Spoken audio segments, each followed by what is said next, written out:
Hello YouTube, V3 Minecraft here with another video on my personal gaming setup. And, well, I'm going to first off go off and clarify that is not really an iBuyPower computer anymore. I've changed so much stuff in it that it's at the point where I wouldn't even consider it bought at iBuyPower or anything like that, but it is a good company if you don't know what you're doing, which I didn't know what I was doing when I originally bought the computer, which was forever ago. But I've changed so many things, I just want to get a new case so I can get rid of that logo.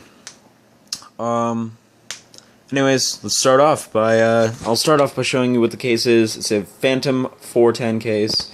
It's a last generation case, but it's a very good mid-tower case.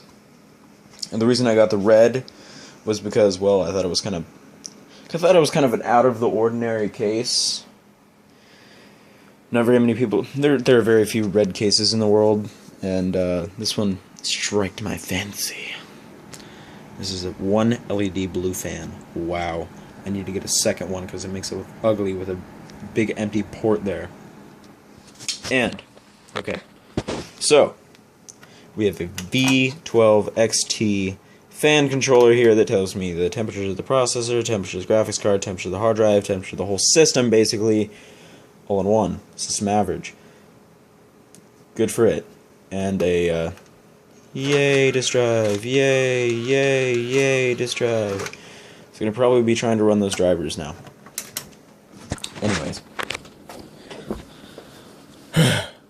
And now, we get to the unveiling of what's actually inside.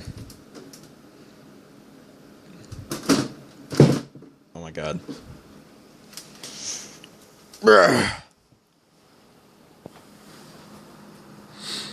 Okay. I guess we'll first start off by the processor. It's a liquid-cooled FX8150 at 4.3 gigahertz, and I don't want to hit my hand on that fan. That would suck. FX80, 4.2 gigahertz.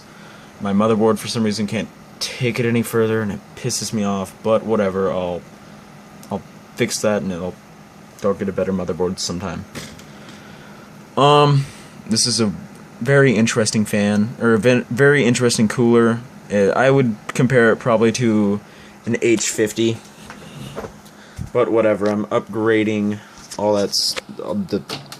I'm basically probably going to upgrade the processor within a matter of 6 months to a year, which is kind of long in PC terms. But anyways, we get a regular disk drive and the VX12 thing here. Graphics card. We got here a Asus GTX TITAN 6GB. You can see down there, the card looks absolutely fantastic, and you can see the Titan logo, and it looks so amazing and beautiful, and I don't even know what to say anymore. Anyways, it's all metal and stuff, and 6GB of VRAM. You can't beat that. Future-proof forever with that amount of VRAM, basically. And we have the Wi-Fi card. The Wi-Fi card is okay. I use it because I use it, and it's got this ridiculously big antenna thing that I kind of wish I don't have. But I have it anyways. Anyways, this is a 1000 watt Rosewell power supply. Lightning. 80 plus gold certified. Very nice LEDs. It also changes color when I flip the switch on the back to red. But I have a red case, so having red LEDs in a red case do not go well together, because it's like, oh no, you just don't want that. So I flip it back to blue, and it looks amazingly beautiful sexiness. Now, we have a 2 terabyte hard drive. Yes. Running Windows 7 because I accidentally messed up Windows 8 because the drivers would not install for the Titan on Windows 8, so I had to install Windows 7, and it sucks right now. But I haven't installed this for Windows 8, but I like the filing manager on Windows 7 better. Okay. Yeah. And I have 24 gigabytes of DDR3 RAM. So that is my system. Oh, sorry. Asus M5 A97 motherboard. And this is my system. I hope you guys like this system because I enjoyed building it basically, and I couldn't be happier with it because, hell, Crysis 3 at max settings, 50 FPS, solid. that's it's pretty great considering I have all the anti-aliasing and stuff cranked up, and that's the hardest game in the world to run. So, anyways, thank you guys for your time, and comment, rate, and subscribe. It means a lot to me. Peace out.